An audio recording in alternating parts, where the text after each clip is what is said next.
Second वाला है ना, सेकंड वाला नंबर दबाए, स्टार्ट रिकॉर्डिंग। लाइव तो नहीं कर दिया? नहीं, स्टॉप रिकॉर्डिंग आ गया है। ठीक, चलो फेडरलिज्म वाला चैप्टर पढ़ रहे हैं। थोड़ा बहुत हमने पिछले चैप्टर में पढ़ लिया था, वापस से रिपीट कर रहे हैं। फेडरलिज्म का मतलब, छोटी सी डेफिनेशन पढ़ लेते हैं फेडरलिज्म की, कि भैया vertical division of power among different level of the government. इतनी सी डेफिनेशन लिखेंगे, काम हो जाएगा। अगर ये वाली लाइन भी लिख देंगे तो थोड़ा और अच्छा रहेगा। इसमें मॉडर्न डेमोक्रेसी में मेजर फॉर्म है पावर शेयरिंग का, कौन? फेडरलिज्म। ओके, उसके बाद आते हैं हम, फेडरलिज्म क्या है, तो वही वाली डेफिनेशन लिख दो या फिर ये वाली डेफिनेशन लिख दो। Government when power divided between central authority and various constituent unit of the country. तो ये वाली डेफिनेशन याद कर लो या ऊपर वाली डेफिनेशन याद कर लो, एक ही बात है। संघवाद क्या है? संघवाद मतलब अलग अलग स्टेट, अलग अलग बॉडी के बीच में पावर को शेयर करना। कितने लेवल होते हैं? इसका फीचर क्या है? इसके फीचर है, इसमें अलग अलग लेवल होते हैं गवर्नमेंट के। सेंट्रल गवर्नमेंट अलग, स्टेट गवर्नमेंट अलग, पंचायती राज अलग, जैसे हमारे इंडिया में पंचायती राज है। इसमें इंडिपेंडेंस, सारे लेवल इंडिपेंडेंट रहते हैं। अब ये यूनिटरी से अलग कैसे है? यूनिटी फॉर्म ऑफ गवर्नमेंट से अलग कैसे है? एकात्मवाद से अलग कैसे है? एकात्म सरकार से अलग कैसे है? तो यूनिटरी सिस्टम में एक ही लेवल होता है, और अगर लेवल 2 होते हैं तो वो बाकी के सबऑर्डिनेट होते हैं, ठीक है। जबकि फेडरल सिस्टम में एक सेंट्रल गवर्नमेंट होती है, स्टेट गवर्नमेंट को डायरेक्ट ऑर्डर नहीं देती कि ये काम तुम्हें करना ही करना है, और यूनिटरी में ऑर्डर दिया जाता है। बेल्जियम फेडरल गवर्नमेंट बनी 1993 में। क्या ऑब्जेक्टिव है फेडरलिज्म का? क्या एम है फेडरलिज्म का? ये मैंने समझाया। तो एम है सेफगार्ड एंड प्रमोट करना यूनिटी को, और एकोमोडेट करना रीजनल डाइवर्सिटी को, संभालना क्षेत्रीय विविधता को संभालना। ओके, दो टाइप के फेडरलिज्म है, कमिंग टुगेदर। कमिंग टुगेदर का मतलब होता है छोटी छोटी यूनिट एक साथ आके बड़ी यूनिट बनाए, वो कमिंग टुगेदर होंगी। इसमें सबको बराबर पावर होगा, स्टेट को बराबर पावर, स्टेट है इक्वल पावर, स्टेट है। एग्जाम्पल यूएसए, देखो यूएसए खुद, स्विट्जरलैंड और ऑस्ट्रेलिया का एग्जाम्पल है कमिंग टुगेदर का। ऑब्जेक्टिव में याद रखना। उसके बाद क्या कैरेक्टर है? सबको बराबर पावर, सबको power are strong the federal government. Holding together में क्या होगा? कंट्री में स्टेट आके शामिल होंगे, लेकिन उनके बाद में बाहर जाने की परमिशन नहीं होगी, तो उसको बोलेंगे हम होल्डिंग टुगेदर। जैसे आईएसपी, इंडिया, स्पेन और बेल्जियम, ठीक है। इसमें सेंट्रल गवर्नमेंट के पास पावर ज्यादा होता है, स्टेट गवर्नमेंट के पास पावर कम होता है, ठीक है। फेडरलिज्म के फीचर वेरी इंपॉर्टेंट है। इसमें दो या दो से ज्यादा लेवल होंगे। एक कोर्ट होगा, फेडरलिज्म एक कौन होगा? कोर्ट, इंडिपेंडेंट कोर्ट होगा। फिर कॉन्स्टिट्यूशन, संविधान होगा, संविधान सबको बराबर गारंटी देगा। रेवेन्यू, अच्छा संविधान में बदलाव करेंगे तो सबकी परमिशन लगेगी, मतलब स्टेट की भी परमिशन लगेगी, सेंट्रल की भी परमिशन लगेगी। जुडिशियरी एज अंपायर, कोर्ट जो होगा वो कॉन्स्टिट्यूशन को एक्सप्लेन करने की पावर रखता होगा। फिर आते हैं रेवेन्यू का जो बंटवारा होगा, वो सब जिसको जितनी जरूरत है उतना दिया जाएगा हर स्टेट में, ऐसा नहीं किसी को ज्यादा दे देंगे किसी को कम दे देंगे। इंडिया फेडरल है कैसे? तो भैया इंडिया बहुत बड़ी वास्ट डाइवर्सिटी वाली कंट्री है। यहाँ पे यूनियन स्टेट का यूनियन है, ये यूनियन ऑफ द स्टेट कहते हैं इंडिया को। इसमें अलग अलग टायर्स हैं, लेवल हैं गवर्नमेंट के, जिसमें पावर को बांटा गया है। और हमारे कॉन्स्टिट्यूशन में 3 लिस्ट दी गई हैं, जैसे यूनियन लिस्ट, इंपॉर्टेंट है यूनियन लिस्ट और कंकरेंट लिस्ट। इसमें कौन कौन से सब्जेक्ट हैं? Defence, banking, foreign affairs. याद रखें, यूनियन लिस्ट में कौन से सब्जेक्ट हैं? Defence, banking, foreign affairs. Union list में कौन से सब्जेक्ट हैं? Defence, banking, foreign affairs. State list में police, trade, agriculture, police, trade, agriculture. Concurrent list में एजुकेशन, फॉरेस्ट, मैरिज और एडाप्टेशन। एजुकेशन, फॉरेस्ट, मैरिज और एडाप्टेशन कौन सी लिस्ट में? कंकरेंट लिस्ट में। हमारे संविधान में कितने लिस्ट दी गई है? हमारे संविधान में 3 लिस्ट हैं। यूनियन लिस्ट में कौन है? डिफेंस, बैंकिंग और फॉरेन अफेयर। स्टेट लिस्ट में पुलिस, ट्रेड और एग्रीकल्चर। कंकरेंट लिस्ट में एजुकेशन, फॉरेस्ट और मैरिज। रेजिडुअल पावर, ऐसी पावर जो दोनों में नहीं है, वो उसमें कानून कौन बनाएगा? सेंट्रल गवर्नमेंट, यूनियन गवर्नमेंट उसमें बनाएगी। जैसे कंप्यूटर सॉफ्टवेयर कौन सी लिस्ट में है? रेजिडुअल सब्जेक्ट में। स्पेशल स्टेट किसको दिया गया है? आसाम, नागालैंड, अरुणाचल प्रदेश एंड मिजोरम को स्पेशल पावर दिया गया है। इनमें एम्प्लॉयमेंट में और इनमें लोगों को प्रेफरेंस दिया जाता है। ठीक है, ये सीबीएसई के लिए, वैसे एमपी बोर्ड के लिए है नहीं। यूनियन टेरिटरी क्या है? बहुत छोटे एरिए जो यूनियन टेरिटरी के रूप में है, जिनका गवर्नमेंट, स्टेट गवर्नमेंट देखती है, जिनका एडमिनिस्ट्रेशन चंडीगढ़ और दिल्ली। ठीक है, चलो आगे बढ़ते हैं।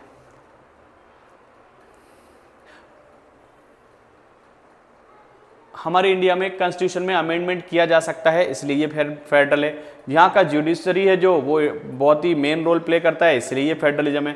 फेडरलिज्म की प्रैक्टिस कैसे होती है? तो ये सीबीएसई वालों के लिए अपने को पढ़ना नहीं है यहाँ से, फिर भी अगर कोई चाहे अच्छा पढ़ना तो पढ़ सकता है, बाकी कोई ज़रूरत है नहीं।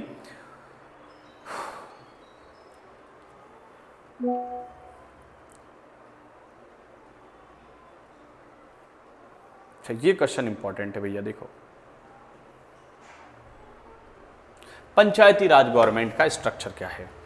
तो सबसे पहले ग्राम पंचायत, एक ऐसी काउंसलिंग जिसमें वार्ड, पंच और प्रेसिडेंट या सरपंच होंगे जो चुनाव लड़के आएंगे। ग्राम सभा होगी, गांव के ही लोग जो मीटिंग करेंगे 2 या 3 साल में एक बार, ग्राम सभा के मेंबर होंगे। उस मीटिंग में जो जो प्रस्ताव पास होंगे पंचायत वो काम कराएगी गांव के अंदर। पंचायत समिति होगी, ग्रुप ऑफ सेवरल ग्राम पंचायत, बहुत सारी ग्राम पंचायत मिलकर पंचायत समिति गठन करती हैं। बहुत सारी पंचायत समिति मिलकर जिला परिषद बनाती हैं। ये पंचायत का सिस्टम है। फिर अर्बन लोकल गवर्नमेंट में कौन आता है? तो म्यूनिसिपैलिटीज, बड़े शहरों में म्यूनिसिपैलिटीज होती है। ठीक है, इसके चेयरपर्सन को मेयर कहते हैं, पॉलिटिकल पर्सन को मेयर कहते हैं। फिर आता है म्यूनिसिपल कॉरपोरेशन, ठीक है, इसके हेड को मेयर कहते हैं, देखो है ना। फिर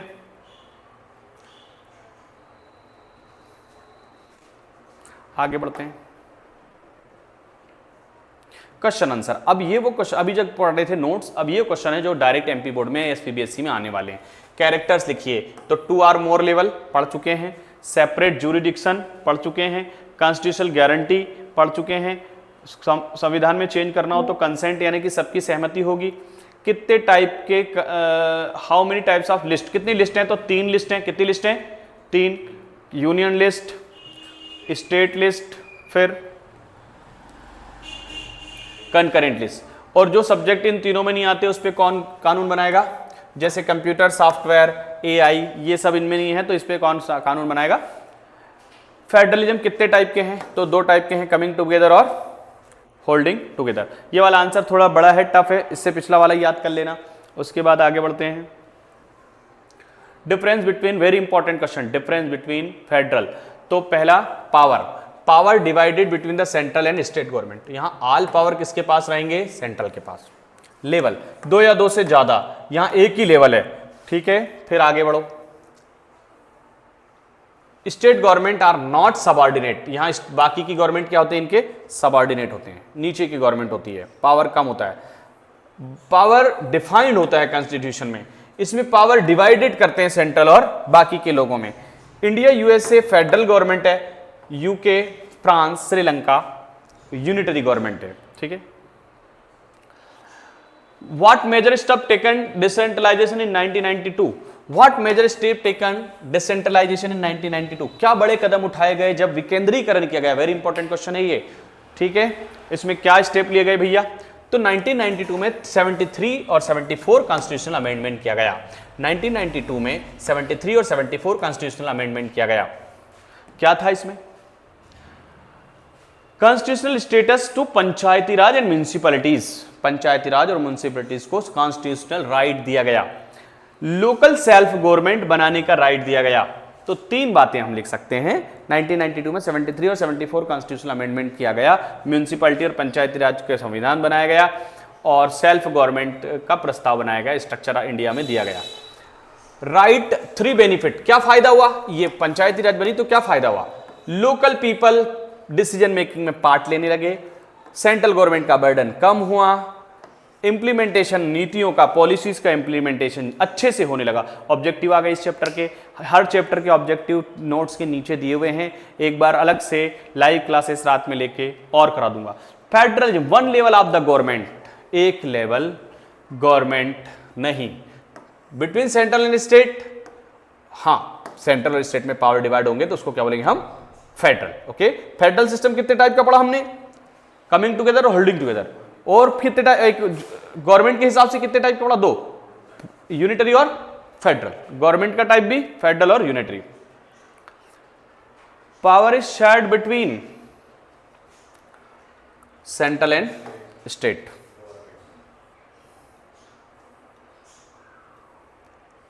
example of federal, India. India कैसा सिस्टम है, इंडिया में फेडरल कैसा है। The main M of federal, promote unity and accommodate diversity.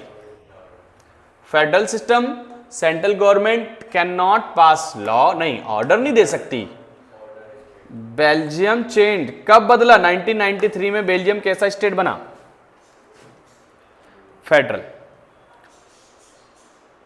Statement is true for unitary government, power is divided equally, नहीं पावर बराबर नहीं दिए जाते, स्टेट ज्यादा पावर नहीं, सेंट्रल गवर्नमेंट सुप्रीम होता है इसमें। कौन सुप्रीम होता है, सेंट्रल गवर्नमेंट सुप्रीम होता है। Federal country both level government are independent होते हैं, दोनों कैसे होते हैं। दो ऑब्जेक्टिव क्या है इसके, तो यूनिटी और डाइवर्सिटी को एकोमोडेट करना, ये दो ऑब्जेक्टिव है किसके। Which of this is not federal country, कौन फेडरल नहीं है, तो हम बोलेंगे श्रीलंका फेडरल। कितने लेवल है फेडरल फॉर्म में, दो या ज्यादा, दो या उससे। Federal power of each level of government are, तो आंसर होगा give mention in the constitution. क्या आंसर होगा, हर एक का क्या होगा, ज्यूरिडिक्शन अथॉरिटी होगी। Basic structure can be made by, तो कौन बना सकता है, सेंट्रल और टुगेदर। सारे के सारे ऑब्जेक्टिव इंपॉर्टेंट हैं, पढ़िएगा। यहां से ऑब्जेक्टिव सिंपल वाले ही आएगा, ठीक है। चलिए, unitary government local unit are subordinate. Local unit क्या होती है,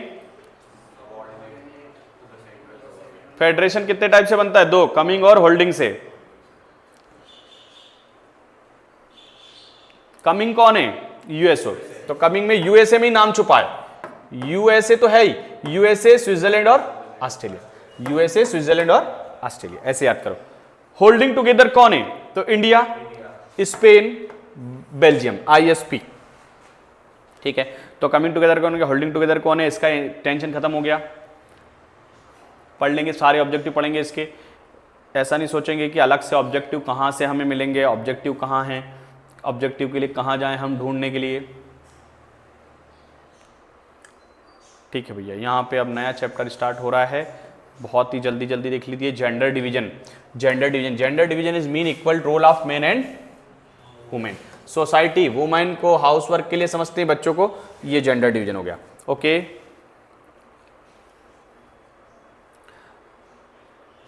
प्रॉब्लम, वुमेन को क्या प्रॉब्लम, इनकी एजुकेशन 54% है, जबकि मेन की, इनका एजुकेशन बहुत कम है ना, तो ये प्रॉब्लम है। Sex selective abortion, child, girl child को एबॉर्ट कर दिया जाता है, ठीक है। इनका पॉलिटिकल रिप्रेजेंटेशन कितना है, तो हम बोलेंगे वुमेन का प्रेजेंटेशन 14% ही है 2019 में, और स्टेट में तो 5% ही है, और 1/3 seats reserve women in Panchayati Raj. Women's reservation act 2023 में पास हुआ, 33% reservation in Lok Sabha, state assembly में 33% 2023 में दिया गया है। ये एक बड़ा स्टेप है, पर ये जो बातें हैं ये सीबीएसई के लिए हैं, तो सीबीएसई वाले इसको अच्छे से पढ़ लें। एमपी बोर्ड वाले ने इतना याद रखा कि कितना % रिजर्वेशन दिया गया है, 1/3, ठीक है। फेमिनिस्ट मूवमेंट क्या होते हैं, इंपॉर्टेंट है। तो फेमिनिस्ट मूवमेंट वो होते हैं जो महिलाओं के आंदोलन, अधिकारों की बात करते हैं।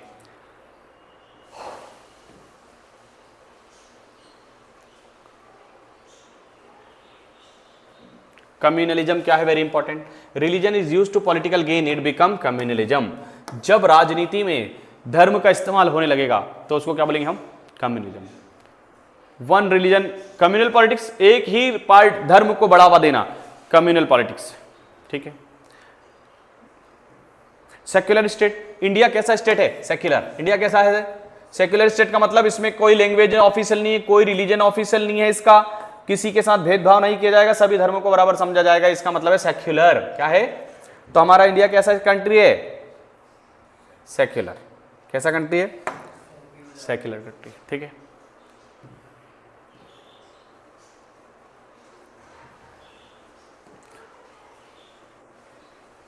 चलो वेरी इंपॉर्टेंट क्वेश्चन है भैया, फेमिनिस्ट महिलाओं के अधिकारों को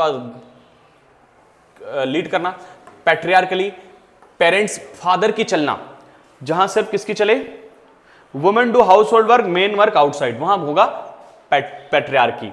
कम्युनलिज्म पॉलिटिक्स में रिलीजियस को बढ़ावा देना, ठीक है। फिर आते हैं कास्टिज्म, जातिवाद को बढ़ावा देना, सेक्सुअल डिवीजन मेल और फीमेल के बेस पे डिवीजन करना, लेबर के बेस में, जैसे महिलाएं हल्का काम करेंगी, घर का काम करेंगी और मेल बाहर का ज्यादा बड़ा काम करेंगे। अब एमपी बोर्ड के लिए वेरी आईएमपी, सेक्सुअल डिवीजन क्या है, वेरी इंपॉर्टेंट भैया, मेल भारी काम करेंगे, लड़ाई झगड़ा करने जाएंगे, आर्मी में जाएंगे, लेकिन महिला ऐसा काम नहीं करेंगी, ये सेक्सुअल डिवीजन है। Feminist movement very important, feminist वो इंसान जो महिला के अधिकारों के लिए लड़ता है। पैट्रियार्की, फैमिली में फादर की चलना पैट्रियार्की सिस्टम है। अर्बनाइजेशन वेरी इंपॉर्टेंट, शहर से गांव, गांव से शहर की तरफ आना, अर्बनाइजेशन की प्रोसेस है। ऑक्यूपेशनली मोबिलिटी, पैसा कमाने के लिए, रोजगार के लिए आना। कास्ट हायरार्की वेरी इंपॉर्टेंट, ऊंची जात और नीची जात के बेस पर समाज में विभाजन, कास्ट हायरार्की है। ऑब्जेक्टिव है act where women are discriminate in India.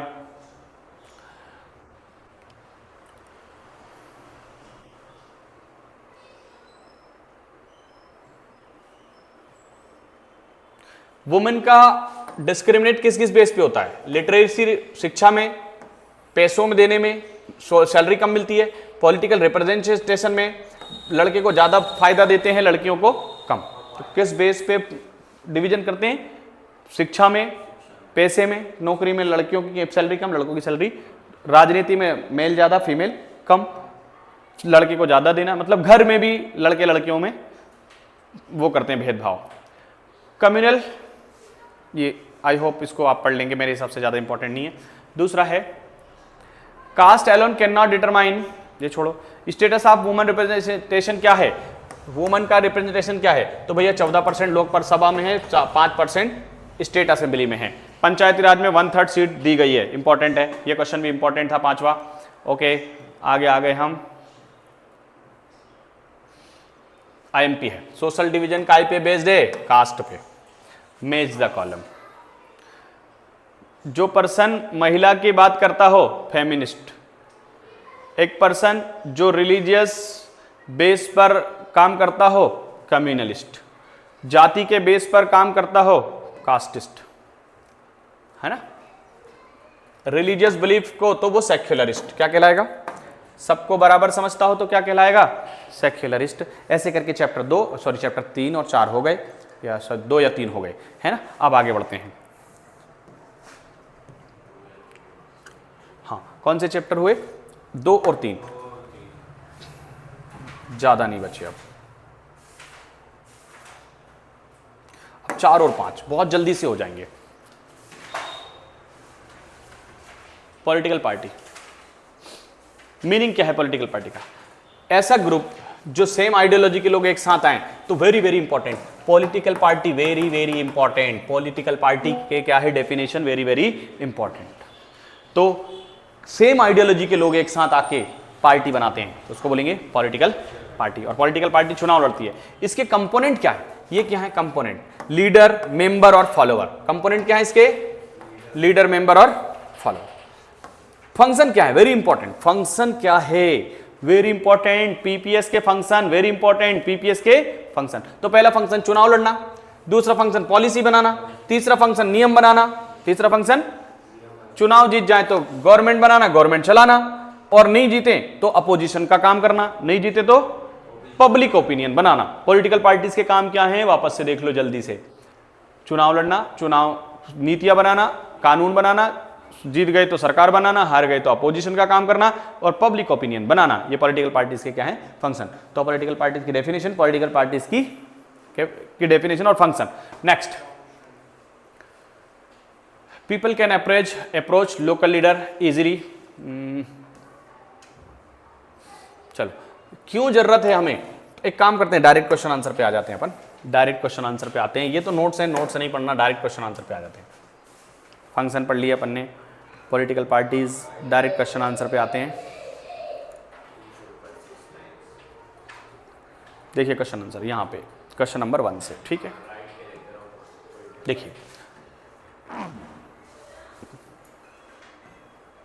Political parties के character, group of people, similar idea, policy, program, party try to win election and form government, government बन गई तो क्या करेंगे, social and political division of society का social political division कर देते हैं, आधे लोग एक पार्टी को मानते हैं, आधे लोग एक पार्टी को विचारधारा को मानेंगे, इसको बोलेंगे political division.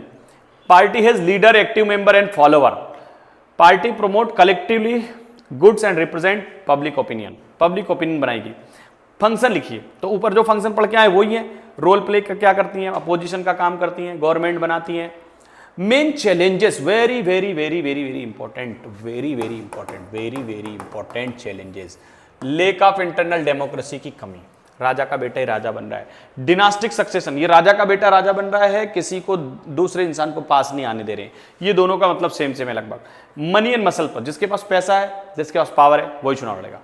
जीनियन choice of voter, voter के पास कोई अच्छा इंसान नहीं है कि बस दो बुरों में से एक कम बुरे को चुनना रहता है। पब्लिक ट्रस्ट, ट्रांसपेरेंसी कम होता जा रहा है, हर इंसान बोलता है हर पार्टी बेकार है। What effort made for reform political parties में क्या क्या काम किए गए सुधार के लिए, संविधान में बदलाव किया गया, सुप्रीम कोर्ट ने ऑर्डर दिया कि भैया क्रिमिनल केसेस को आपको डिक्लेयर करना पड़ेगा चुनाव लड़ने से पहले। इलेक्शन कमीशन ने बोला कि आईटी रिटर्न कंपलसरी होना चाहिए चुनाव लड़ने से पहले, आईटी रिटर्न कंपलसरी होना चाहिए चुनाव लड़ने से पहले। Some suggestion include state funding election and women, कुछ लोगों ने दिया कि वुमेन के लिए स्टेट पैसा दे चुनाव लड़ने के लिए तो भ्रष्टाचार कम हो जाएगा।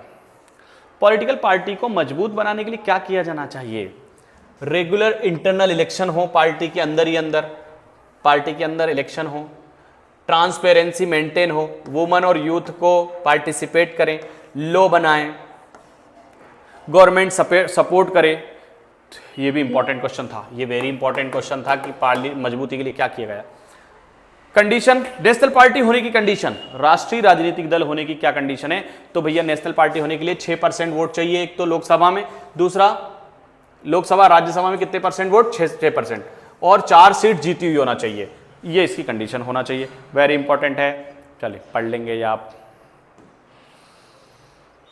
MCQs आ गए हैं, which of the following is the most visible institution in India, democracy, तो हमारे पास आएगा political party. Political party is group of people who have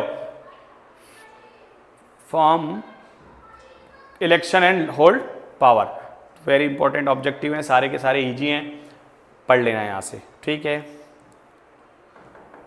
political party की जरूरत क्यों है, तो political modern democracy can not exist without political parties. कितनी party हैं, जहां एक पार्टी रूल कर रही हो वहां क्या बोलेंगे उसको, वन पार्टी, जैसे चाइना, जैसे चाइना में वन पार्टी सिस्टम है, हमारे इंडिया में मल्टी पार्टी सिस्टम है, इंडिया में और मल्टी पार्टी, और 2 पार्टी सिस्टम कहां है, यूएसए और यूके, 2 पार्टी है यहां, और इंडिया मल्टी पार्टी, ठीक है। जहां पार्टी साथ आके काम करें, कौन सी गवर्नमेंट होती है, कॉलिजन, क्या कहते हैं उसको, ये तो कह रहा है अलायंस, हाँ गठबंधन, अलायंस, कोलिजन गवर्नमेंट होती है, पार्टी साथ आए तो अलायंस करना।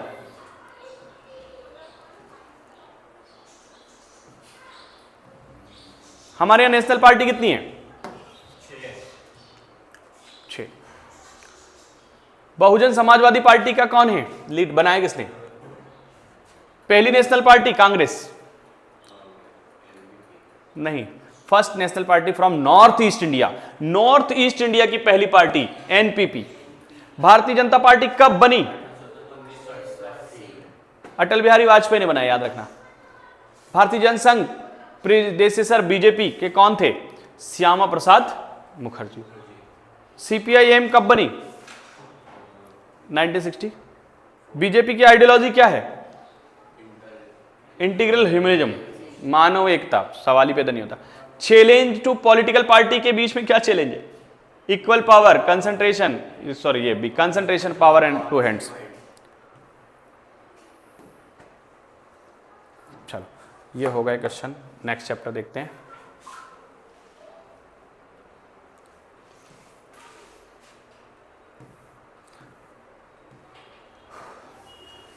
डेमोक्रेसी का मतलब क्या है, डेमोक्रेसी की डेफिनेशन पूछे, means rule by the people where citizen choose their ruler. Dictatorship से अच्छा क्यों है, डिक्टेटरशिप से अच्छी क्यों है? इक्वलिटी अमंग द सिटीजन बनाती है ये, डिसीजन मेकिंग इंप्रूव करती है, पीसफुल वे से झगड़े को निपटाती है, करेक्शन, मिस्टेक में करेक्शन करने की संभावना इसमें रहती है। अकाउंटेबल और रिस्पॉन्सिव और लेजिटिमेट गवर्नमेंट से क्या मतलब है? तो पहले अकाउंटेबल गवर्नमेंट का मतलब, democracy people have control over the rulers के ऊपर कंट्रोल होता है ना। ये 3 पॉइंट इसी के हो गए।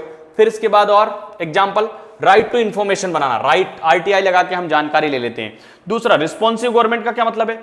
Government should respond to public demand, public जैसी डिमांड करेगी गवर्नमेंट वैसा काम करेगी। Legitimate government, democracy is considered people's own government, किसकी गवर्नमेंट? पब्लिक की गवर्नमेंट, ठीक है। तीनों इंपॉर्टेंट है। फिर आगे बढ़ते हैं,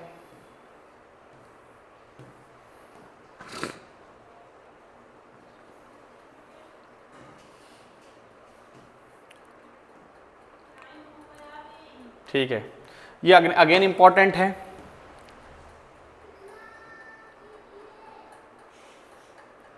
डेमोक्रेसी के क्या इंपॉर्टेंस है? तो भैया फ्रीडम और इक्वलिटी देती है, ह्यूमन राइट देती है, डिसीजन मेकिंग में पार्टिसिपेट, झगड़ों को शांति से निपटाना, रूलर को चेंज करना बिना वायलेंस के, ठीक है। क्या आउटकम्स हैं, मेन आउटकम्स क्या हैं? तो अकाउंटेबल गवर्नमेंट बनाना, इकोनॉमिक डेवलपमेंट करना, इनइक्वलिटी को खत्म करना, ये इसके आउटकम है। फिर से अकाउंटेबल, रिस्पॉन्सिव और इसका क्या मतलब है? इंपॉर्टेंट है, बार बार आ रहा है ये क्वेश्चन, ठीक है। अकाउंटेबल का मतलब, लेजिटिमेट का मतलब, ठीक है। डेमोक्रेसी ने कैसे खत्म किया? तो अकाउंटेबल और ये जो गवर्नमेंट मिलेगी तो ये पब्लिक का भला होगा, डेवलपमेंट होगा, ऐसे किया इसने। अगला क्वेश्चन है, conditions under the democracy accommodate, हटाओ इसको। डेमोक्रेसी बेटर है, डिग्निटी को बेटर बनाती है, सबको बराबर राइट देती है, इसलिए डेमोक्रेसी बेटर है। वुमेन को बराबर राइट देती है, सबकी डिग्निटी बनाए रखती है, पब्लिक की ओपिनियन लेती है। डेमोक्रेसी की लिमिटेशंस क्या है?